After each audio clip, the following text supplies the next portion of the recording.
Welcome to the deep dive. You know, when you think about the automotive world, specifically passenger cars, well, you probably picture a pretty mature industry, right? Maybe even a bit slow moving. Yeah, that's the common perception, I think. Established. Exactly.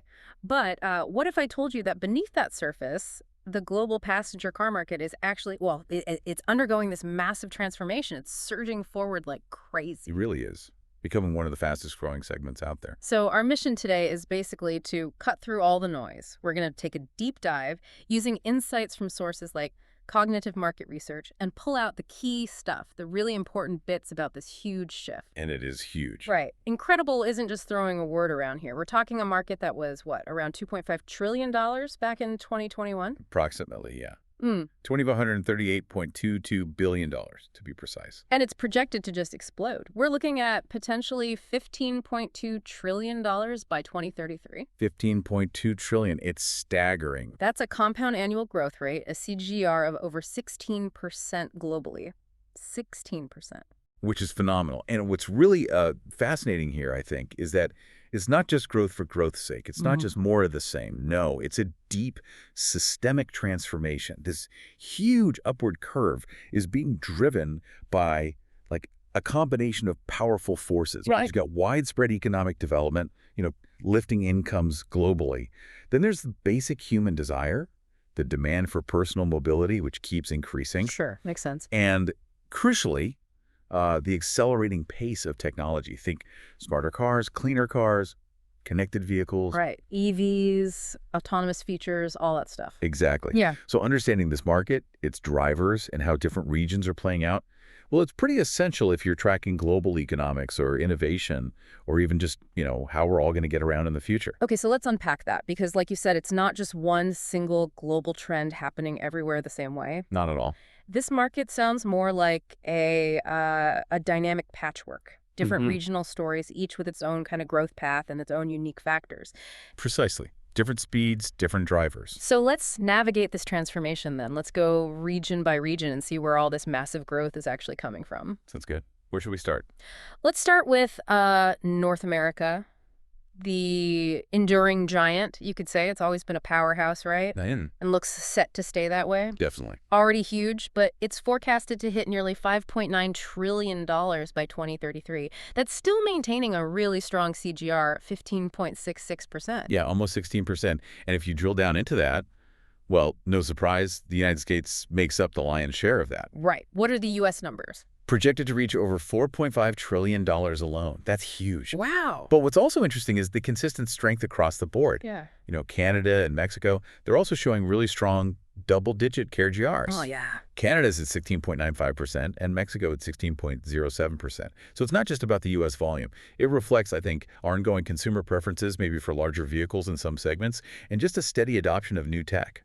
Okay. So a strong base that's still growing robustly.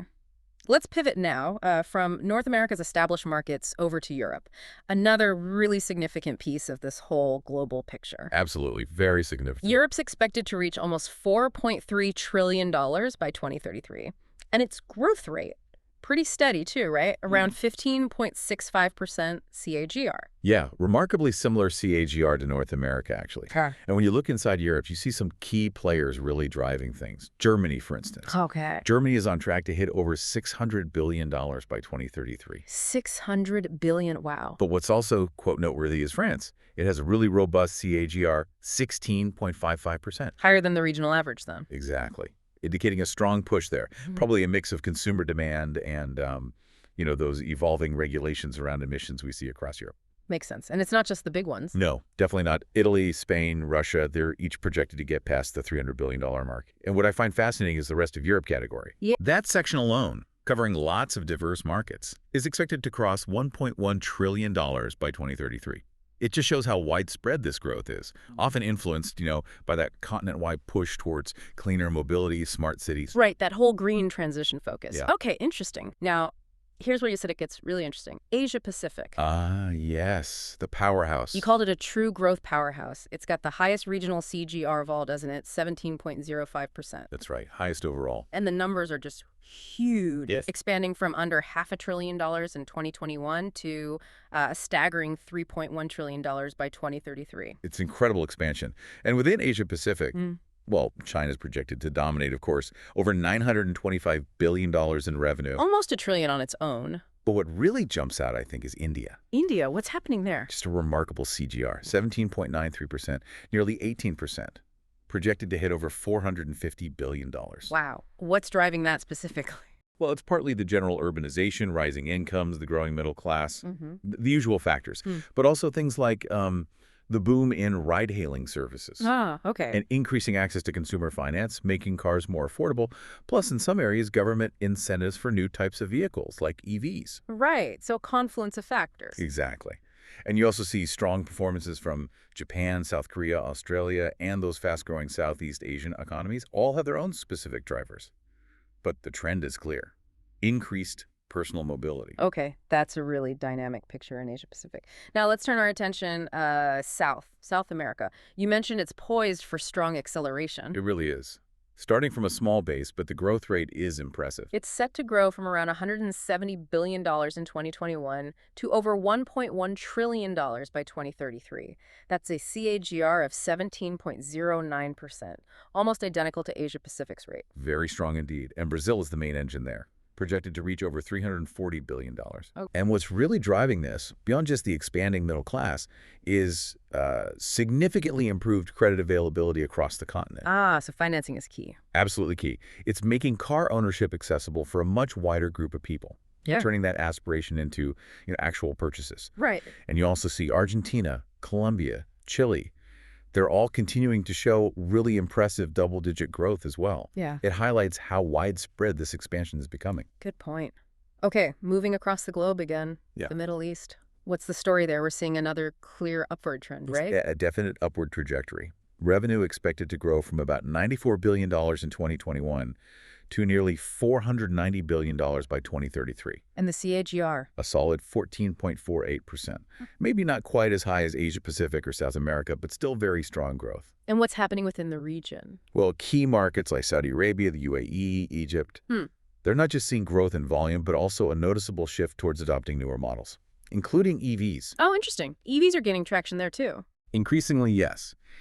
And this shift is getting strong support from significant infrastructure investments and government policies aimed at modernizing their transport systems. Right. Diversifying economies and upgrading infrastructure often go hand in hand. Exactly. And even places with smaller base volumes, like Qatar and Turkey, are showing solid momentum. It indicates a kind of region-wide shift towards more diverse, more technologically advanced vehicle fleets. Okay. So we've covered North America, Europe, Asia Pacific, South America, the Middle East. That brings us to Africa. You hinted this might be particularly significant. Yeah, Africa is emerging as a really standout growth frontier. Stand out how? It has the highest regional CAGR of all. Higher than Asia Pacific. Even higher, a whopping 20.54%. 20%. Wow. What are the numbers there? It's surging from just over $45 billion in 2021, which is relatively small compared to others. Sure. But projected to hit nearly $400 billion by 2033. That rate of growth is just incredible. Absolutely. What's fueling that kind of explosion? Well, it's remarkable, especially given the starting point. Nigeria, South Africa, the rest of Africa region, they're all showing KGRs above 20%. Incredible. And it reflects several powerful underlying trends. You've got a rapidly urbanizing population across the continent. You've got improving road networks, which just makes owning a car more practical. Right. Basic infrastructure helps. Definitely. Yeah. And similar to South America, there's growing access to more flexible financing options, making personal mobility a reality for way more people. So it's maybe not about replicating the developed market model exactly? Not necessarily. It's often about innovative solutions. Sometimes there's a strong used car market component, finding ways to make mobility affordable and accessible for a dramatically increasing number of people. Fascinating. So if we pull all this together, try to summarize this whole deep dive, it seems abundantly clear the passenger car market isn't just getting bigger. No, not at all. It's fundamentally transforming, and at a speed we haven't really seen before across pretty much every part of the world. Absolutely. And what we've seen, looking region by region, is this kind of fascinating dual shift happening. How so? Well, you have the developed markets, like North America and Europe, increasingly pushing towards electric, autonomous, highly connected vehicles. That's their focus. Right, the high-tech end. Exactly. Yeah. But then you have emerging regions embracing maybe different but equally powerful things.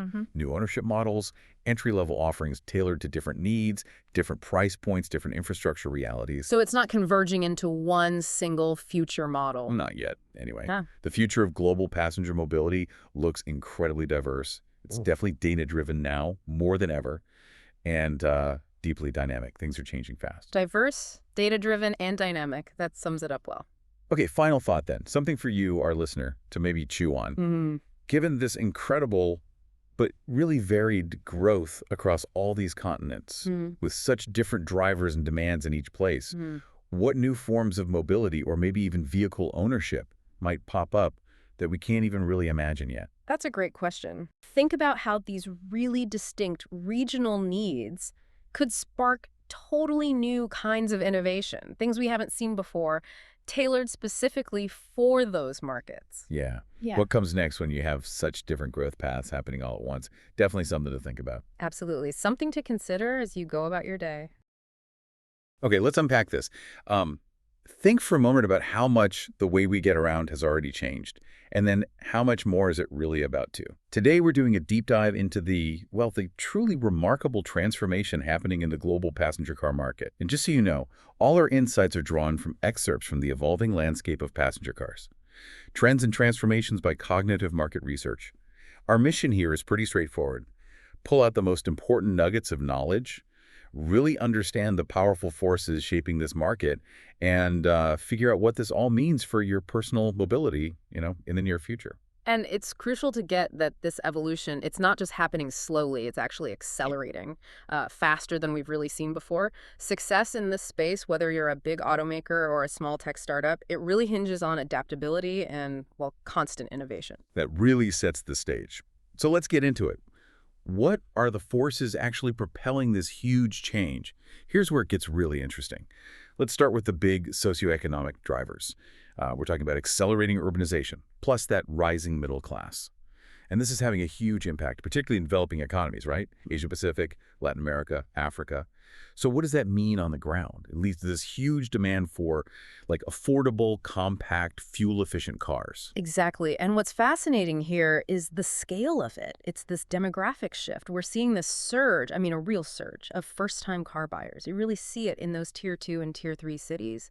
And it's not just boosting vehicle numbers, it's fundamentally reshaping mobility dynamics, how people move, why they move. It's creating this completely new demand profile. Yeah. Affordable, compact, efficient. Right. And running alongside that, you've got this massive shift towards electrification and sustainable alternatives. It really feels like governments are, putting their foot on the gas, doesn't it? With incentives, tougher emissions rules, investing in EV charging. Oh, absolutely they are. And automakers, they've responded decisively. Heavy investment in EVs and hybrids. But the consumer side is just as compelling. Interest is soaring, and that's fueled by better batteries, real breakthroughs pushing range further than, frankly, many expected just a few years back. Plus, more charging stations and just this broader environmental awareness. This isn't some passing fad. It's forcing a fundamental shift in product plans and long-term strategy for everyone. Okay, so beyond the powertrain, what about the experience inside the car? That brings us to in-vehicle tech and connected driving. The demand for convenience, for safety, for real-time access. It just seems to be exploding. Things like ADS, Advanced Driver Assistance Systems, intuitive infotainment, over-the-air software updates. These are becoming standard pretty quickly, aren't they? Not just for the luxury models anymore. Precisely. And these digital upgrades, they're doing more than just making the ride nicer. They are actively paving the way for more semi-autonomous driving. Think about it, those OTA, over-the-air updates. Your car can literally get smarter, safer overnight. Right. Like your phone. That continuous improvement, it's reshaping the future of mobility and what we even expect from a car. Of course, yeah. A transformation this big, it's never totally smooth sailing. This raises an important question, or maybe just highlights the obvious hurdles. What are the big restraints? Top of the list probably are those supply chain issues.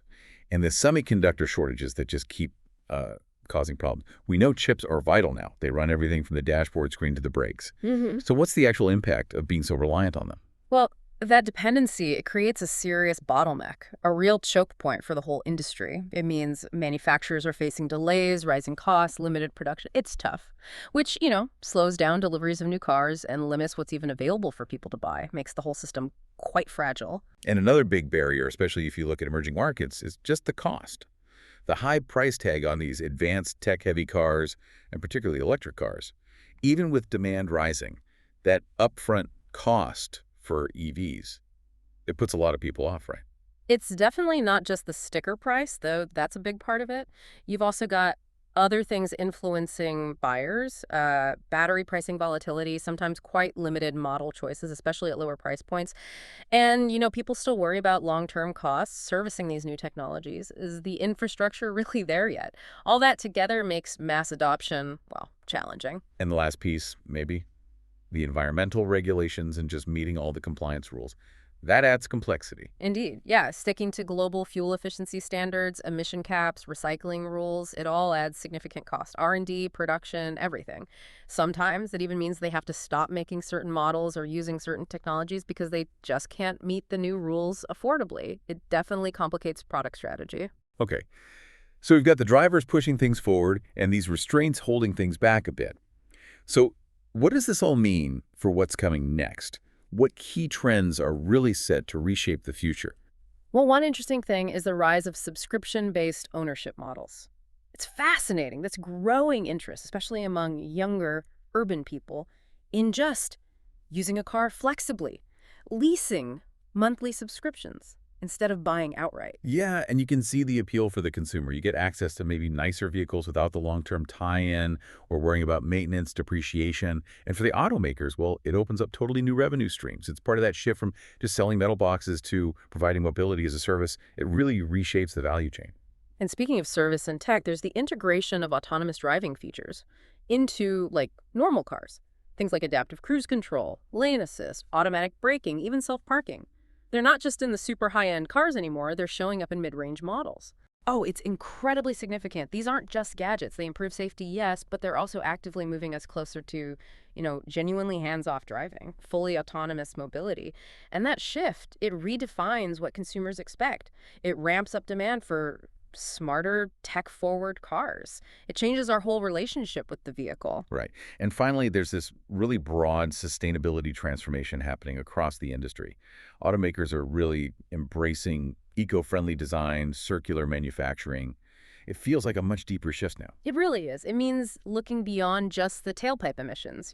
It starts with using recycled materials in the car itself, optimizing the factories to use less energy, designing cars so they can actually be fully recycled at the end of their life. This isn't just about ticking regulatory boxes anymore. It's a strategic move from just selling cars to delivering sustainable long-term mobility. And that's becoming critical both for rules and for brand image with more conscious consumers. So to kind of wrap it up, the passenger car market is changing faster than ever. Growth is strong, innovation is everywhere, but success really hinges on being adaptable, innovating relentlessly, and having a clear response to these big global environmental and digital shifts. Exactly. It's continuous, it's rapid change, and balancing those powerful drivers against the very real restraints, that's the key. Which leaves us, and you, with maybe a final thought to chew on. How might our relationship with cars fundamentally change in the next 10 years? Moving beyond just owning a car to this mobility as a service idea, and what other innovations, maybe ones we haven't even thought much about yet, might pop up to make truly autonomous, sustainable cars available and accessible for everyone, everywhere.